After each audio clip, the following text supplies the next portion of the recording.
to be, Signe Birne had to join us.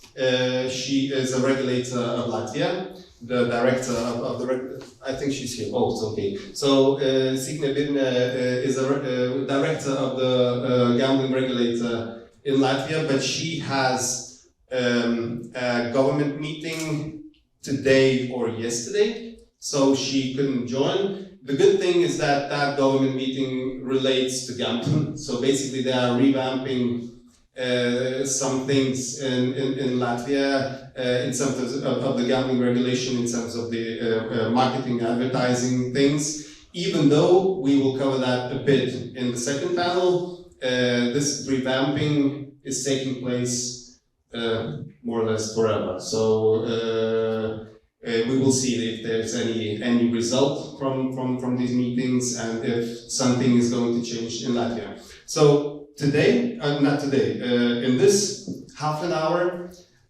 we will cover only Lithuania, but there are lots of things to cover in Lithuania because we are in the transition, currently in the transition of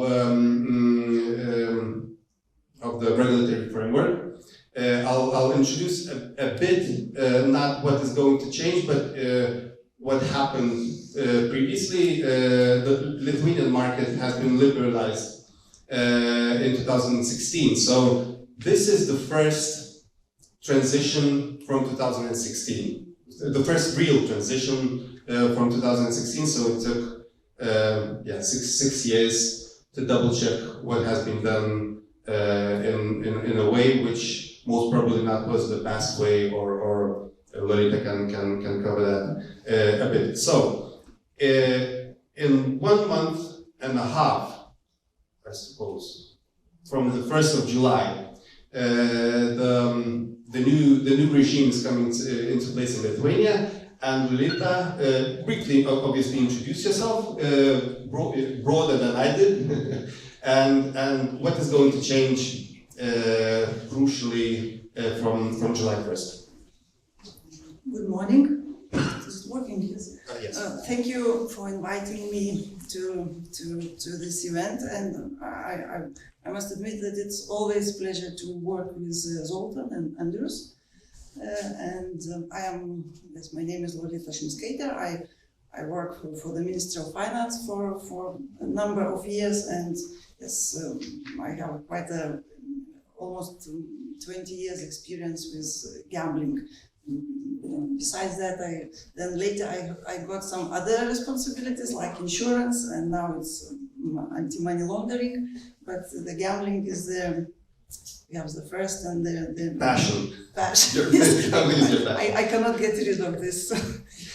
Yes, and last year it was we had quite a lot of changes in the legislation, and yes, from July some legal environment of gambling is changing, and perhaps I should start from the licensing system, because now if you want to organize online gambling, you don't need a separate license. You should have a license for land-based gambling, and there is a condition that if you want to organize online gambling, you must have a certain number of land-based gambling premises. Like if you want to have online roulette games, you should operate at least one land-based casino, or if you want to organize gambling machine games, you have to have 10 land-based gambling machine premises, and also the same number, I think, for betting and totalizator. So from July, it will be introduced the separate license, and operators they will not need to have land-based gambling premises. It will be so-called untitled online activity from land-based activity. Unleashed. Unleashed, okay, yes. And of course there is we understand. It was, I must also say that it was initiated by the Parliament, these amendments. Sorry, I have a comment that you should take it closer a bit, I think. Mike? Yeah. Okay. And we understand that for operators, it will be required some time to change their business model, maybe some agreements with I don't know, with land-based owners of land-based premises and so on. So it is 5 years transitional period. That means that from 1st of July, operators can apply for the online license, but then they have to meet all other requirements. If they want to continue under today conditions, they can do it for 5 more years. And of course, also there is introduced a new so-called fee. Yeah, it's a hefty fee. It's a licensing fee, which was actually in existence prior to these changes. So the Lithuania introduced the licensing fee for the first time. Yes, because actually, according to our legislation, we had so-called I don't know, license tax, but this tax it was not possible to have a high tax, because it has to be calculated in such a way that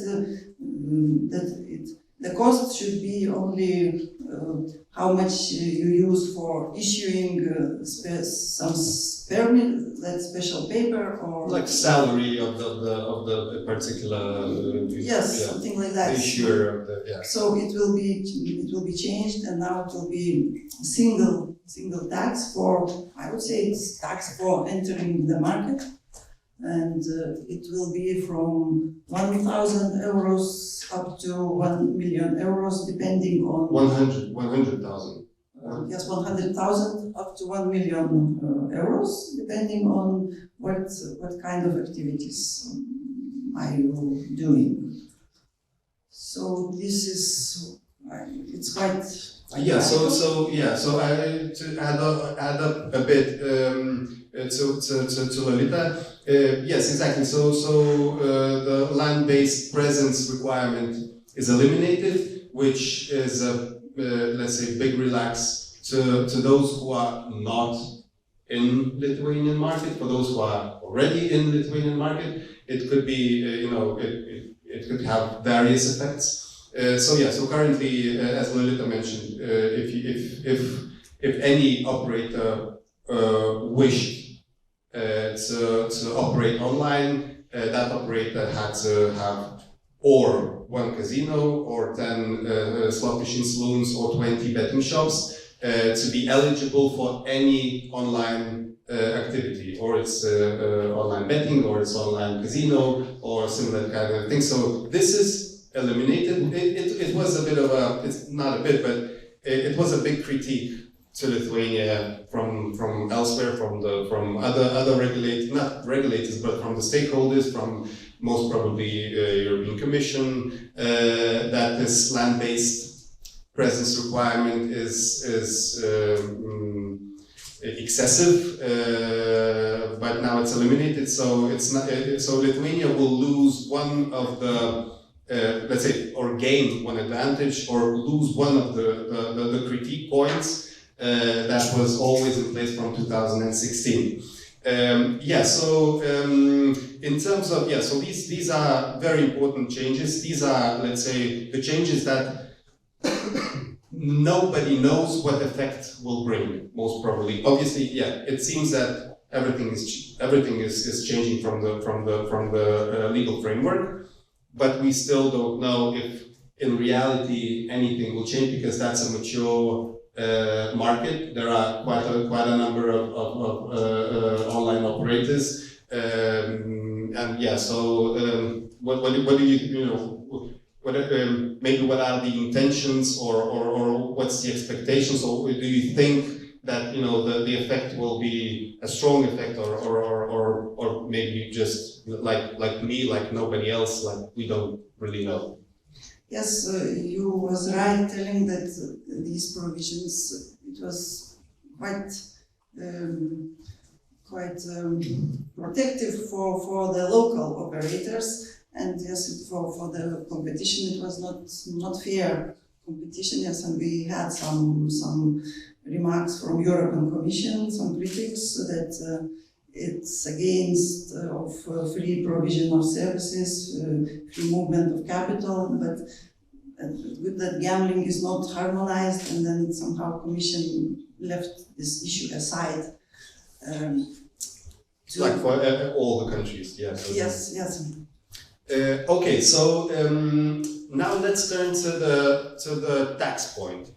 Because now we were discussing the changes, and we were discussing the introduction of the fee, which is a hefty fee, but still in terms of the balance between the neighboring countries, this, let's say, 500,000 of a fee for online entry.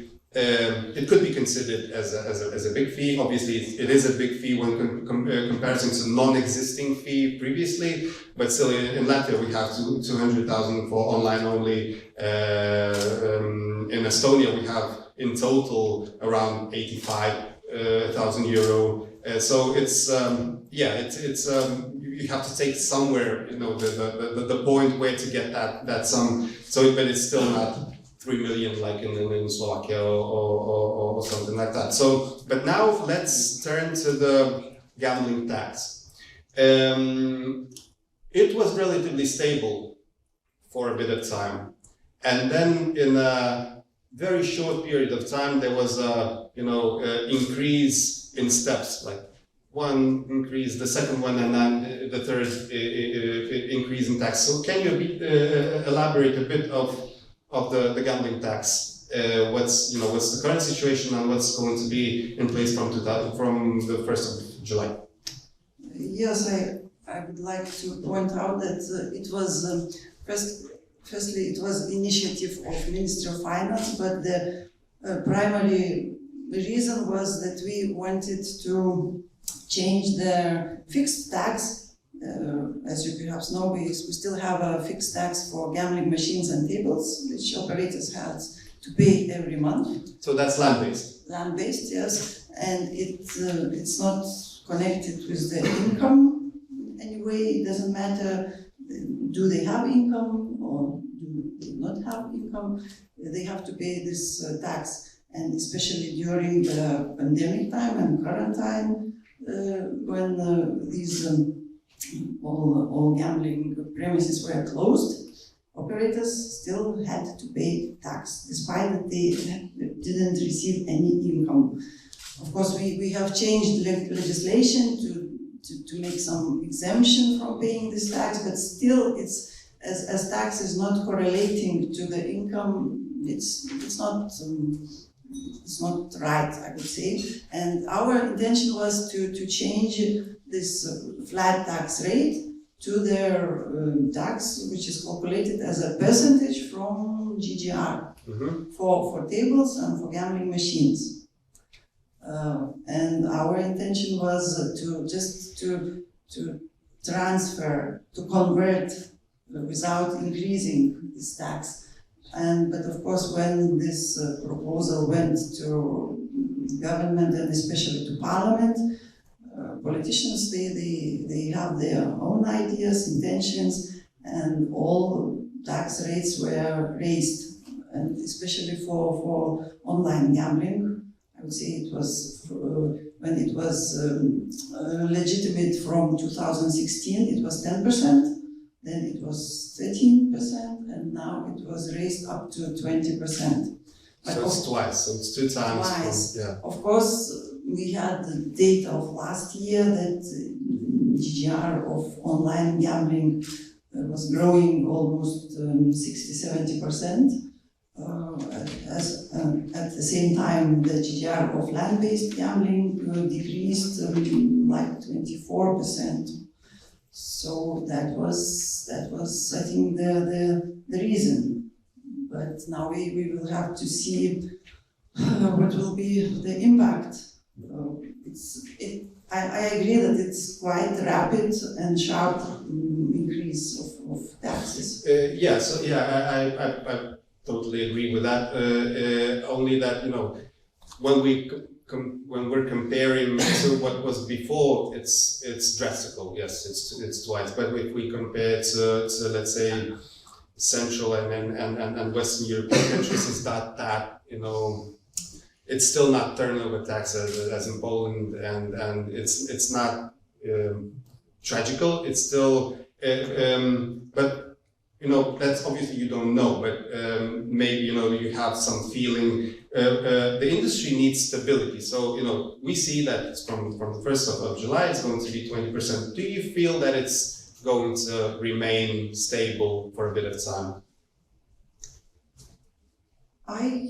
I would say that it should remain, and the basis for this, my feeling, is that Parliament has almost half of its term. I think, because the most reforms are executed in the beginning of the political cycle. Of course, sometimes it can happen in the middle or in the end, but usually it's most easy to do things in the beginning of political cycle. It's only my personal opinion. Yeah, I think you're right. Plus, with the introduction of the FT fee, you know, there will be income from the fee as well. Okay, so I would like to turn a bit 1 year before, like you know, to the very important changes that were introduced to the locally licensed operators. Because what we're talking right now about the changes, the future changes, maybe you know, in some respect, these changes are important for you know possible newcomers, obviously for the current licensees as well. But last year, the very strict restrictions in terms of marketing and promotion were introduced, and we see you know the effect. We will talk about the effect in the second panel. So what was the intention? And you know, how come so drastic and strict restrictions came 1 year ago in terms of marketing and promotion? Talking about advertising, marketing, we have provisions that it's not allowed to advertise gambling, except they can use the name of company, trademark, and the types of gambling offered. And there are some other conditions that while providing this information, operators are not allowed to use any audio, visual information, and also while providing this information, they have to provide special signs that excess gambling may cause addiction. And then it was adopted another one provision, what Andrus was talking about, that it's not allowed to promote, to participate in gambling in any way while providing some free games or some free coupons or some bonuses, the incentives. Bonuses. We were searching for the word incentive. Incentive. Yeah. That's okay. We together searched for the right word. Because in Lithuania, as Marita correctly mentioned, we can't talk about advertising and incentives together, because that's two separate frameworks that we must cover, because advertising restrictions are not that the restrictions changed, they became a bit stricter, but still they were in place always, while incentives, the bonuses, the coupons, as you said, the free spins, these kind of things, they existed and now they are cut in full. Basically, nothing, no incentives can be given, and that is a really strict thing. So yeah, so I cut you a bit. I think maybe it was caused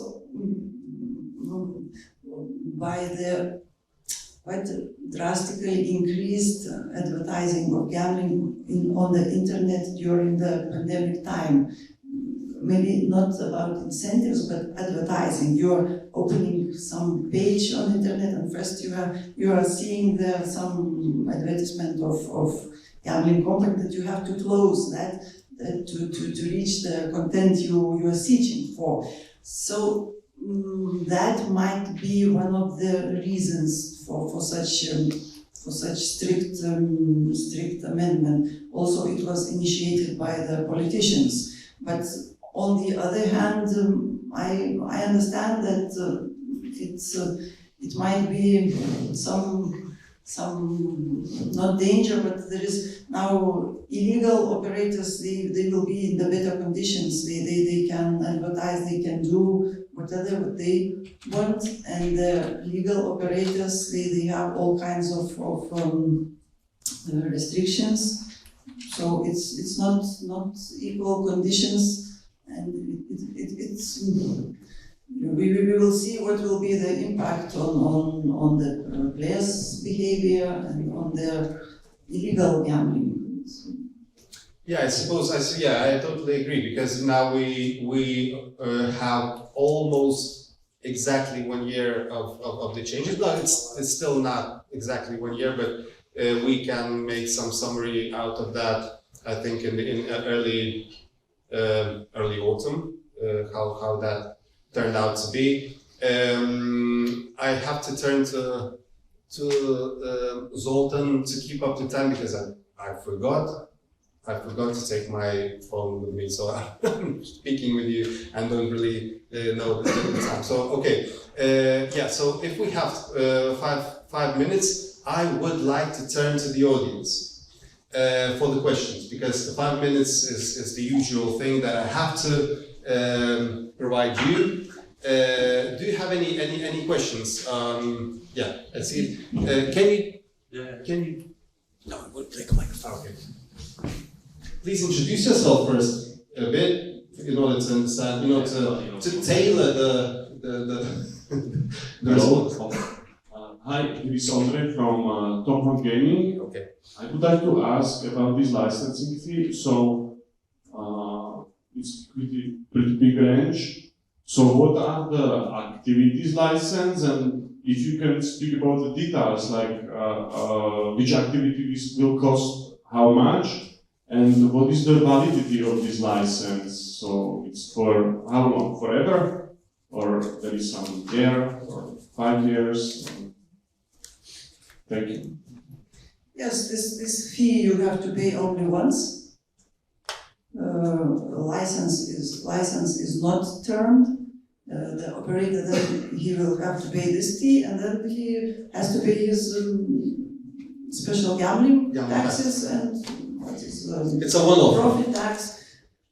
And if I don't know if you need details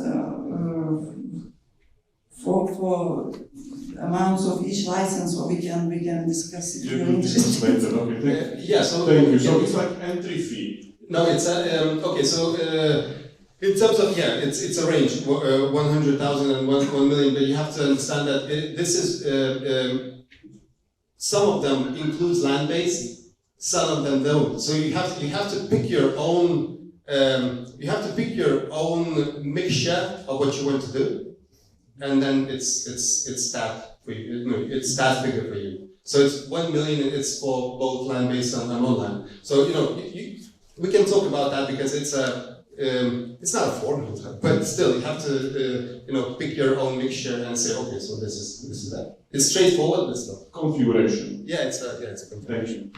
Thank you. Yeah, so thank you very much for the question. Thank you very much for the answer. And any other questions? It's not a question. I mean, I wanted to ask if there is a possibility. I mean, it's a we don't have BARE with us today, so it would be possible for you and for Lisa to have just a high-level overview about the regulation in Estonia and Latvia, just some kind of short update what's going on over there. Okay. I will. Yeah. So I'll do a quick update. In Estonia, Estonia is a I want to call Estonia the most stable regulatory framework from all three countries, because that's it's in place from 2009, 2010. The first Gambling Act, the Gambling Act was enacted in 2010. So that was the year when I proceeded with the first licensee there. So nothing changed for 12 years, except of the general GDPR and AML, which they had to incorporate, in their framework. Other than that, nothing really changed. So the general framework, I don't know how detailed you want to go, but in our terms, which is almost predominantly online, we have to take into account that there's two separate licenses for betting. One is for betting, it's called Toto, and it consists both totalizator and betting. So totalizator and fixed loss betting, it's under Toto. And there's a license, the game of chance license, which is basically online casino license. The interesting thing is that when you get the license, you are permitted to go for both land-based and online. It's just that, for instance, land-based betting in Estonia is relatively inexistent. Let's say that is a big difference between Lithuania, Latvia, and Estonia, because Lithuania and Latvia, the betting shops are a normal thing, like an everyday thing. You see them everywhere in Lithuania and Latvia. In Estonia, it's not that. It's basically inexistent. So the other thing is that there's a two-step licensing procedure in Estonia. It's licensing, then it's an activity license. It's called activity license, and the second step is an operating permit. How I call it, it's the license is for the company, while the permit is for the web page.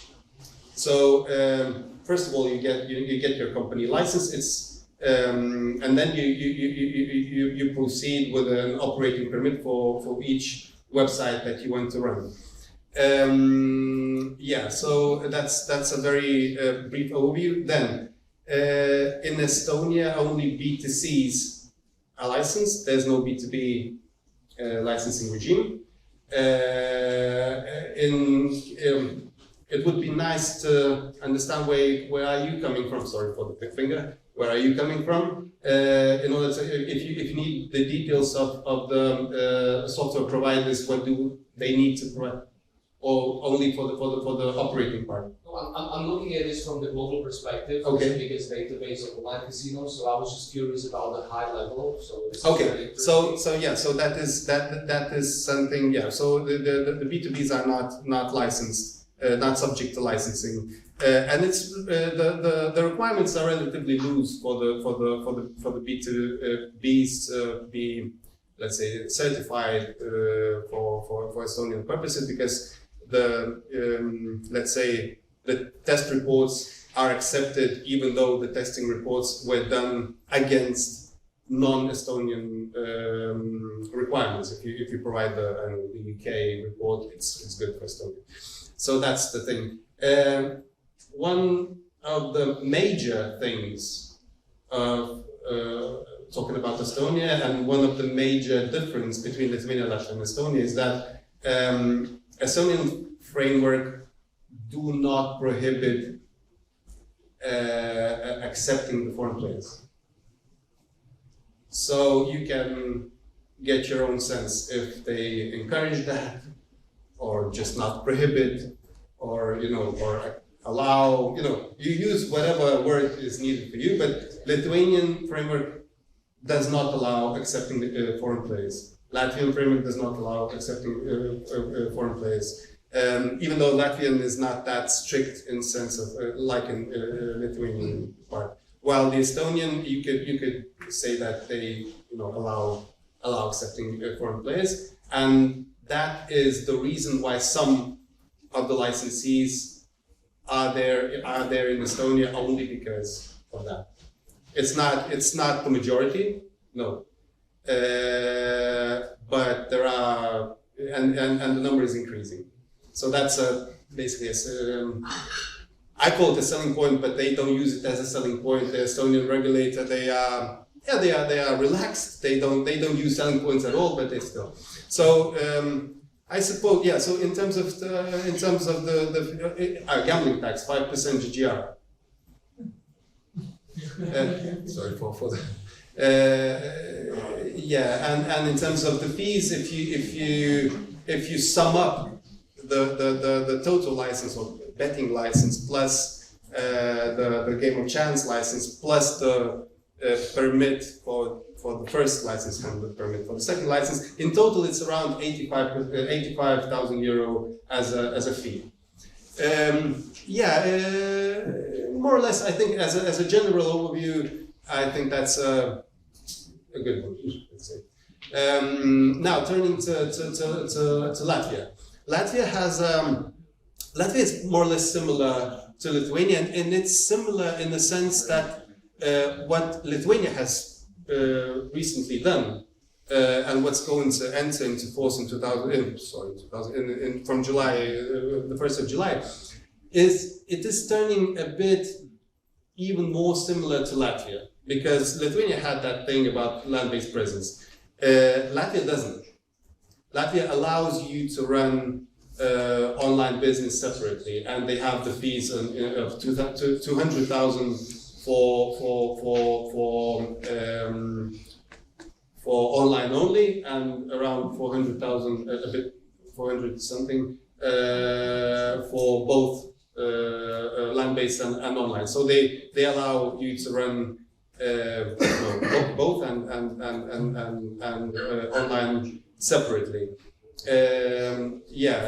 Then what is a completely different kind of a thing in Latvia, which is inexistent anywhere else, I would say. There's a specific licensing regime for the live studios.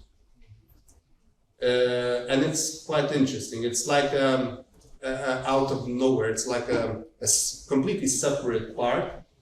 It's even though it's called, if you would take the Gambling Act of Latvia and you would read it, you would read it as if there's a B2B license for all software providers, but it's not the case. That specific portion is related only to the live studio operators, live dealer studios located in Latvia.